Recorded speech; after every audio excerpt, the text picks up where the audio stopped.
You're listening to an audio article by the Common Constitutionalists.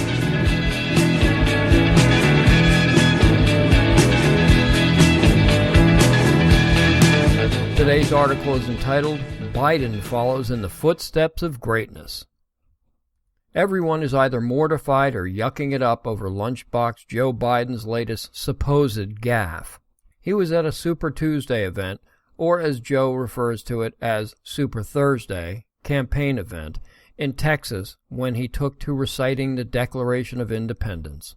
As we all know, the Declaration of Independence reads, quote, "We hold these truths to be self-evident, that all men are created equal, that they are endowed by their Creator with certain unalienable rights, that among these are life, liberty, and the pursuit of happiness," unquote.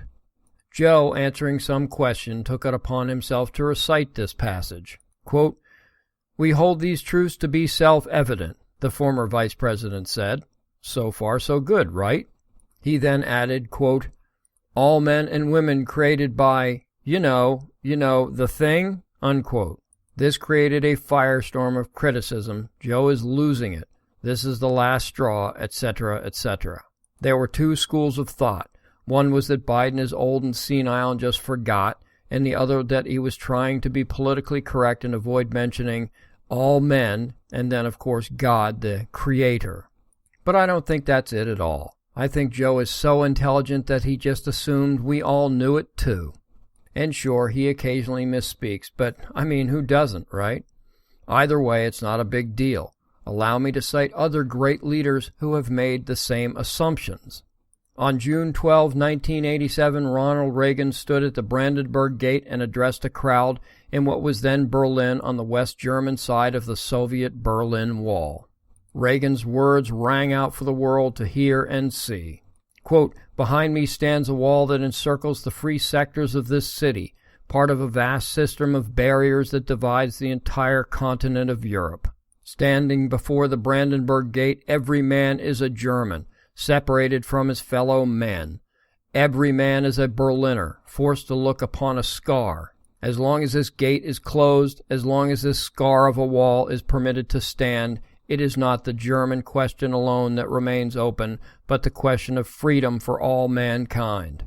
General Secretary Gorbachev, if you seek peace, if you seek prosperity for the Soviet Union and Eastern Europe, if you seek liberalization, come here to this gate.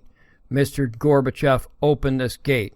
Mr. Gorbachev, tear down this, the thing," unquote. It was just prior to the American Revolution. To avoid interference from Lieutenant Governor Dunmore and his Royal Marines, the Second Virginia Convention met March 20, 1775, inland at Richmond, in what is now called St. John's Church instead of the Capitol in Williamsburg. Delegate Patrick Henry presented resolutions to raise a militia and to put Virginia in a posture of defense. Henry's opponents urged caution and patience until the Crown replied to Congress's latest petition for reconciliation. On 23 March 1775, Patrick Henry presented a proposal to organize a volunteer company of cavalry or infantry in every Virginia county. By custom, Henry addressed himself to the convention's president, Peyton Randolph of Williamsburg. Henry's words were not transcribed, but no one who heard them forgot their eloquence, or Henry's closing words, quote, "Give me liberty," or, the thing, unquote. In 1933, during his first inaugural address, Franklin Roosevelt took to the microphone to belay the fears of the American people regarding the Great Depression. He effectively declared war on the Great Depression.